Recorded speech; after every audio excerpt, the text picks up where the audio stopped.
देखता हूं कि कई लोगों के लिए एक और छाया है जो उनकी खुशी और स्वतंत्रता को ढक लेती है।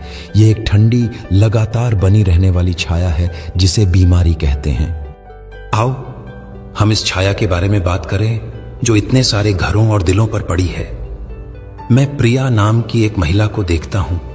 प्रिया एक अच्छी महिला है, वह मुझसे प्रेम करती है, वह प्रार्थना करती है, लेकिन कई सालों से वह एक पुरानी बीमारी से पीड़ित है। उसके दिन डॉक्टरों के चक्कर काटने, टेस्ट करवाने और दवाइयों के शेड्यूल के इर्द गिर्द घूमते हैं। उसकी मेज पर फाइलों का एक ढेर लगा है।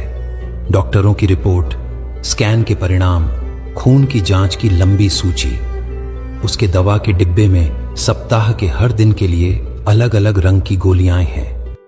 जब लोग उससे पूछते हैं, प्रिया तुम कैसी हो, तो वह एक गहरी सांस लेती है और अपनी नवीनतम स्वास्थ्य समस्या, अपने दर्द के स्तर या अपनी नई दवा के दुष्प्रभावों के बारे में बताने लगती है।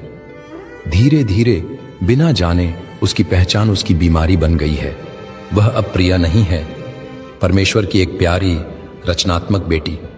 वह मधुमेह की रोगी है, गठिया से पीड़ित है, एक कैंसर सर्वाइवर है।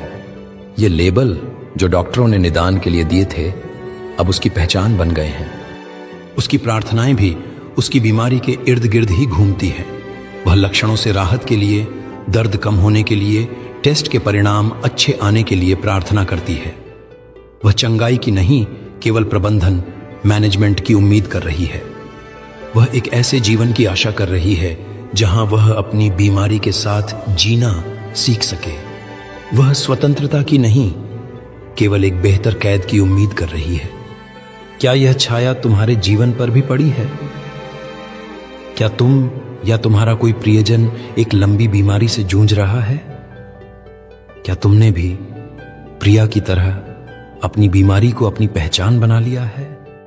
मैं तुमसे कहता हूं, शरीर की बीमारी अक्सर आत्मा की एक गहरी बीमारी का प्रतिबिंब होती है।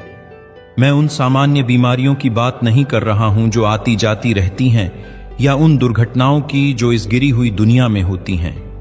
मैं उस गहरी, पुरानी, जीवन को सोख लेने वाली बीमारी की बात कर रहा हूं जो आत्मा में अपनी जड़ें जमा लेती है।